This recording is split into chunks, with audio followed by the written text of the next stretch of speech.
Very good. Speaking Vietnamese perfect. Thank you very much. Em nói đúng rồi đó, vận động hành lang ha. Như vậy vận động hành lang thì if you give me a definition for lobbying, I'll go back to these questions later. I just want to raise the question first in your mind. Okay, I'll go back to talking about lobbying later, but please think about this term. Try to understand it. It's really distracting for me. Keep coming and going like that. Or should I lock the door? You think we have enough people here? Now, if you have friends that are coming, you can ask them to text you to open the door for them. Is that okay? I'll lock the door now. Otherwise, it's very distracting. If your friend is coming, just text you. Is that alright?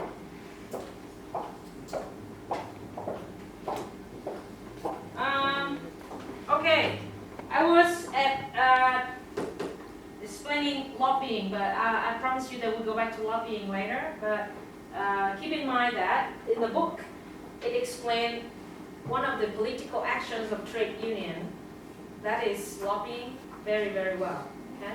Sách nó giải thích về khái niệm lobbying rất là rõ, bởi vì hoạt động của công đoàn ở Mỹ cần cái hoạt động, cần cái political action, cái chiến dịch, cái chiến lược về lobbying rất là rõ ràng, nhưng mà ở Việt Nam thì nó không có rõ ràng. Mình nói về lobbying chút nữa hay rồi. Talk about lobbying later. But most of the content in the third part, National Union and the Environment, I would refer you read the book at home. Okay, we focus on the first two contents of today to understand how membership is formed, how to join and socialize and lead local union, how's the commitment to the union, and the effectiveness of local union on member behavior. Okay.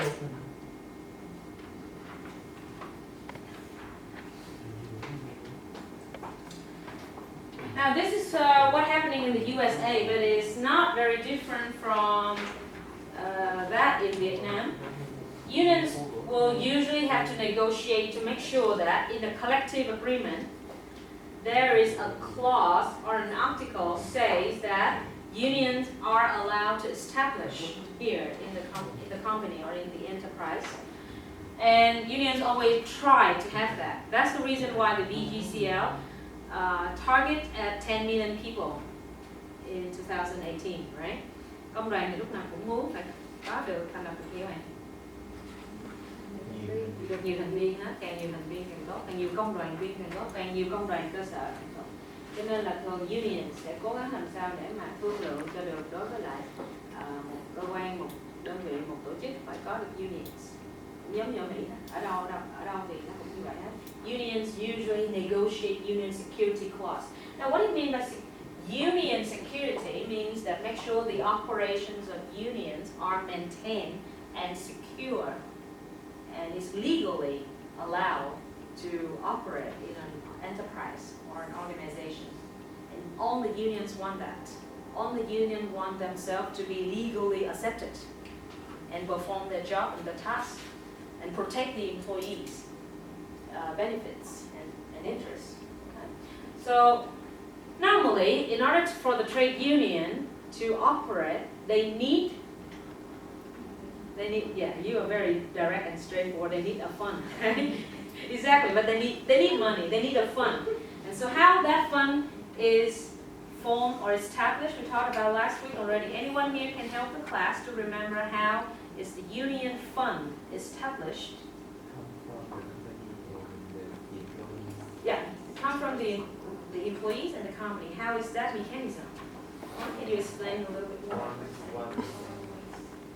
1% of the employee wage and of the employer what? 2% of the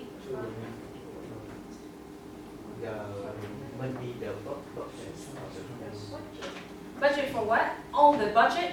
Oh, well, that would be a lot. Very, very, very high. Well, the salary fund that is used to, based on social insurance, right?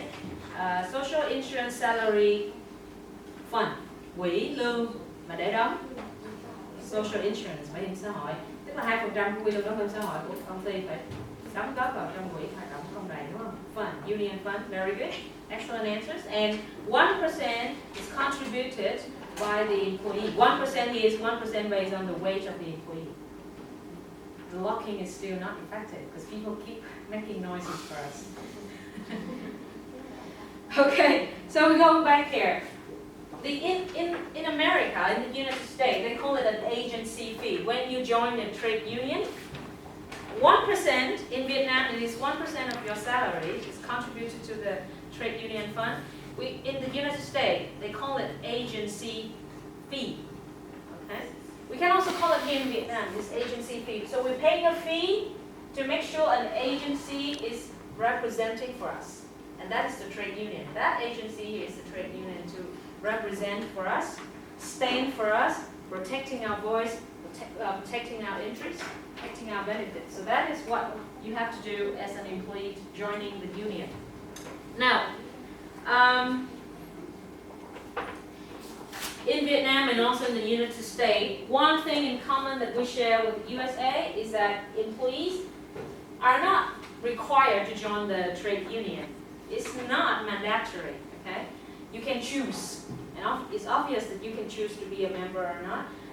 And of course, if you are a member of a trade union in Vietnam, you will have to pay the agency fee. Otherwise, you don't have to pay the fee at all. Okay. Ở Việt Nam thì nó có yêu cầu các bạn phải tham gia vào công đoàn khi gia nhập của doanh nghiệp không? Obviously no. Yeah.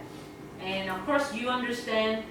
We're talking about the mindset, the attitude of the company management later. But of course, the management does or does not want to have union in their organization? Yes. They do not want to, right?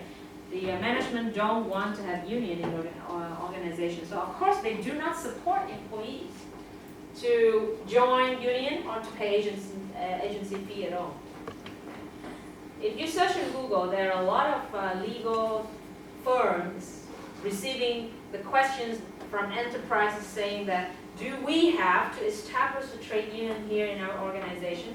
Our company are just formed. We are a startup company. Do we have to have union in our organization? And if the lawyer say, no, you don't have to, then everybody says, yes. So we don't have to establish union.